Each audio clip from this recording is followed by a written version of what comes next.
Showbiz তারকারা সবসময় দর্শকদের আগ্রহের কেন্দ্রে থাকেন। বাংলাদেশের শোবিজ তারকাদের তালিকা তৈরি করলে সেখানে মডেল, অভিনেত্রী পরীমনির নাম থাকবে এখন সামনের দিকেই।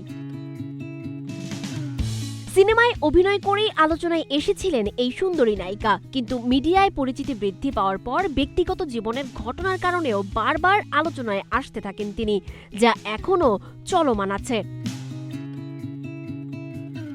যেহেতু তার পেশা অভিনয়, তাই বছর শেষে পরীমনির এই অভিনয়ের হিসাবের দিকেই নজর সবার। গত বছর যেসব সিনেমা মুক্তি পেয়েছে তার কোনোটিতেই অভিনয় শিল্পীর তালিকায় ছিলেন না পরীমনি।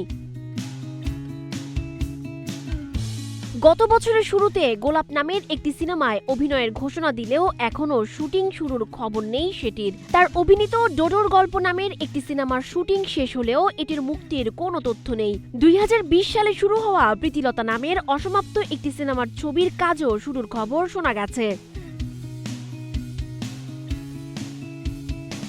নতুন ছবি মুক্তি না পেলেও, নতুন শুটিং শুরু না হলেও সামাজিক যোগাযোগ মাধ্যমে ও বিনোদন সংবাদে তিনি কোনো না কোনোভাবে ছিলেন আলোচনায়। এই তারকার পেশাগত ও ব্যক্তি জীবনের দিকে তাকালে দেখা যায় পরীমনির জনপ্রিয়তার বড় একটি অংশ জুড়ে আছে তার ব্যক্তি জীবন।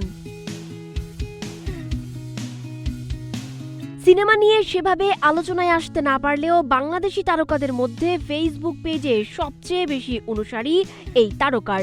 অনেকেই মনে করেন সর্বাধিক অনুসারী থাকার কারণেই পরীমনি সিনেমা ছাড়াও আলোচনায় থাকতে পারেন। উল্লেখ্য, 2013 সালে ভালোবাসা সীমাহীন নামের একটি সিনেমা দিয়ে ঢালিউডে অভিষেক হয় পরীমনির।